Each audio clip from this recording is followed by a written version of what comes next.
Hey hi 7 டேஸ்க்கான lunch menu என்ன பண்ணுறது நிறைய பேர் கன்ஃபியூஸ்ட் இருக்கும். நான் இன்னைக்கு 7 டேஸ்க்கான லஞ்ச் மெனு தான் எடுத்துகிட்டு வந்திருக்கேன். ஃபர்ஸ்ட் டே ப்ரௌன் ரைஸ், புதினா துவையல், சாம்பார், பீட்ரூட் பொரியல் வித் பாயில்ட் எக். டே 2க்கான lunch menu white rice, sambar, கீரை குழம்பு, சைட் டிஷ்ஷாக பொடலங்காய் கூட்டு. தேர்ட் டேக்கான லஞ்ச் மெனு ரொம்ப சிம்பிள் தான், ஆனால் என்னோட ஃபேவரெட்னே சொல்வேன். ப்ரௌன் ரைஸ் வித் நூக்குல் கூட்டு. நூக்குல்னா எனக்கு அவ்வளோ பிடிக்கும். சாம்பாரில் போட்டாலுமே சரி, கூட்டு பண்ணாலுமே சரி. ஸோ அதனால என்னோட ஃபேவரட் டிஷ்னே சொல்வேன். இப்போ ஃபோர்த் டேக்கான லஞ்ச் மெனு கொஞ்சமாக ப்ரௌன் ரைஸ், கீரை குழம்பு, கீரை பொரியல் அண்ட் வாழைப்பூ பொரியல். இதுவும் என்னோட ஃபேவரெட்னே சொல்வேன். ஃபிஃப்த் டேக்கான lunch menu brown rice, sambar, boiled egg, முருங்கைக்காய் பொரியல்.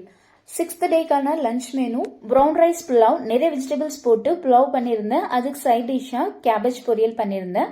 செவன்த் டேக்கான லஞ்ச் மெனு கொஞ்சமா ப்ரௌன் ரைஸ், பீட்ரூட் பொரியல், பீன்ஸ் காரமணி போட்டு கூட்டு மாதிரி பண்ணியிருந்தேன். அவ்வளோதான் 7 டேஸ்க்கான லஞ்ச் மெனு முடிஞ்சிச்சு. இதே மாதிரி இன்ட்ரெஸ்டிங்கான வீடியோஸ்ல பார்க்கலாம். Stay tuned friends.